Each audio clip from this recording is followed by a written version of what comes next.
समंदर के नीचे चलेगी ट्रेन, मुंबई से पकड़ेंगे ट्रेन तो पहुंच जाएंगे इजराइल। सीधे सड़क से आप पहुंच जाएंगे लंदन, पेरिस, दिल्ली से चलेगी जॉर्डन के लिए बस। बाइकर करेंगे टूर। G20 की बैठक में मोदी और बाइडेन ने एक झटके में एक फैसले से कर दिया दुनिया को हैरान। चीन के सबसे बड़े प्लान पर चुटकियों में फेर डाला पानी। पाकिस्तान पछताने लगा कि काश भारत से अच्छे रिश्ते होते, आज तो मजा आ जाता। बांग्लादेश और मॉरिशस जैसे देशों की किस्मत बदल देने वाले भारत ने अचानक एक आइडिया जब दुनिया को बताया तो दुनिया का कोई भी देश मना नहीं कर पाया।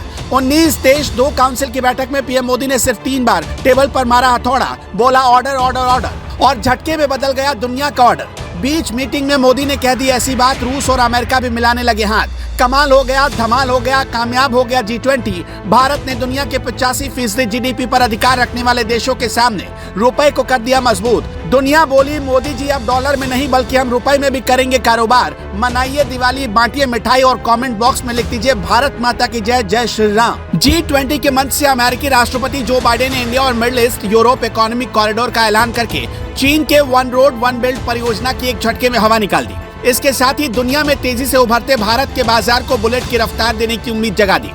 G20 की इस बैठक में जिस नए कॉरिडोर का प्रस्ताव पास हुआ वो भारत से लेकर जॉर्डन और इजराइल तक जाएगा। चीन ने इससे पहले बेल्ट एंड रोड इनिशिएटिव की शुरुआत की थी, जिसका मकसद मिडिल ईस्ट के बाजार पर दबदबा कायम करना था, लेकिन चीन का ये ख्वाब अधूरा रह गया। इस बीच भारत से यूरोप तक जाने वाले इस नए कॉरिडोर के ऐलान से चीन को बहुत बड़ा सदमा लगा है।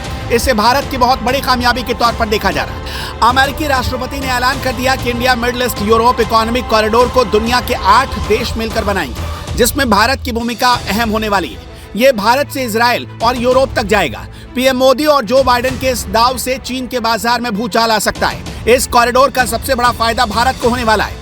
इससे भारत के विकसित होने और दुनिया के सबसे बड़े इकोनॉमी वाले देश होने का सपना भी साकार हो सकेगा। अमेरिकी राष्ट्रपति ने इस इकोनॉमिक कॉरिडोर का ऐलान करते हुए कहा, आने वाली पीढ़ियां इसे याद रखेंगी। भारत में G20 शिखर सम्मेलन का शानदार आयोजन करने के लिए अमेरिकी राष्ट्रपति ने पीएम मोदी को बधाई दी, लेकिन सिर्फ इकोनॉमिक कॉरिडोर की कामयाबी बहुत छोटी कामयाबी लगती है, क्योंकि इससे भी बड़ी कामयाबी पीएम मोदी को तब हासिल हुई जब उन्होंने G20 की घोषणा पत्र पर अमेरिका और रूस दोनों को एक साथ राजी कर लिया, जो सबसे ज्यादा मुश्किल काम था, क्योंकि पिछली दफा 2022 में बहुत नाटक हुआ। भारत से पहले 2022 में इंडोनेशिया ने 374 करोड़ रुपए खर्च करके G20 समिट की मेजबानी की।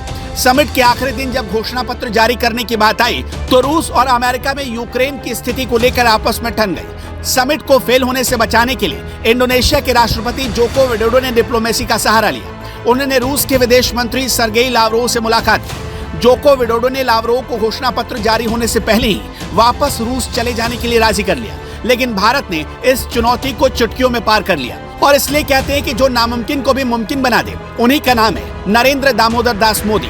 मोदी के इस फैसले पर और इस उपलब्धि पर आप उन्हें कैसे बधाई देना चाहती हैं? कमेंट बॉक्स में बताइएगा।